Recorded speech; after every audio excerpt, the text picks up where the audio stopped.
Mentalitetimizdə hakim olan cəmaət nə deyər? Cəmaətdən ayrı düşüncəsi özü bir şirk, yəni Allaha şərik qoşmaq və yaxud da körə təfəkkürü, qeyri-insani, heyvani bir təfəkkürdür və bunu mən yox, İslamın təməl prinsipidir. Lakin bununla bərabər sırf İslama inananlar deyil, ümumiyyətlə inancından asılı olmayaraq hər kəsin diqqət etməli olduğu bir məqamdır. Çünki dinlər də bir ideologiya sistemidir. İdeologiya ideyadan, yəni düşüncə sistemindən gəlir.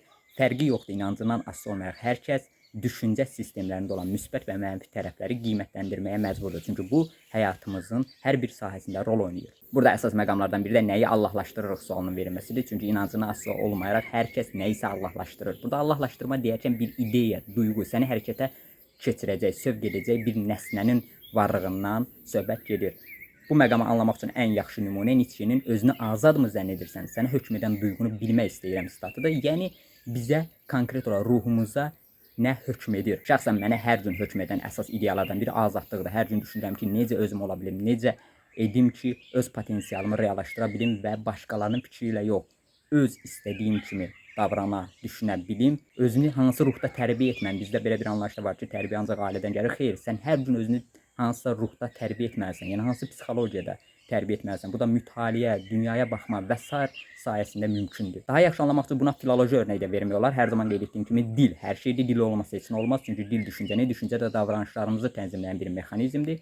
İdeal sözü idoldan gəlir. Yəni mütləq dəyişməz büt deməkdir. Biz burada diqqət etməliyik ki, nəyi ideallaşdırırıq? Yəni bizə yol göstərən konkret ideal bir şey olmalıdır. Və bu ona görə ideal olmalıdır ki, insanlıq qaldığı müddətcə, məsələn, azadlıq, ədalət, ləyaqət duyğuları, düşüncələri hər zaman qalacaq. Çünki bunlar müsbət bir şeydir. Məsələn, köləlik müsbət deyil. Ona görə də o ideallaşdırıla bilməz.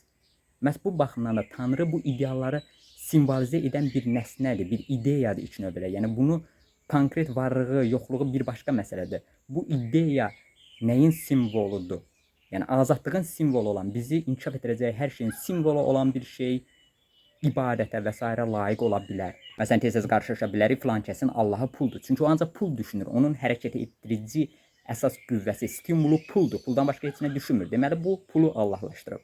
Bu baxımdan biz də düşünməliyik. Nəyi Allahlaşdırırıq? Azadlığı mı, köləliyi mi? Özün olmağı mı, yoxsa başqalarına, özün kimi fani varlıqlar olan bu cəmaət dediyimiz, zülm-zillət içində yaşayan, özünə bir dərman ola bilməyən varlıqlara mı, sənin kimi fani varlıqlara mı sitayiş edirsən? Onların sözündən çıxma, onların dediyinə heç bir əşk etmə, onları müəyyənləşdirdiyi bir stereotiplərdən, yəni qəliblərdən, müəyyənləşdirdiyi bir yoldan kənara çıxma. Əgər sən çıxmırsansa, demək onları ilahləşdirirsən, Allahlaşdırırsan. Bu isə istər İslam, istərsə digər mütərəqqi bütün ideologiyalara əks bir şeydir.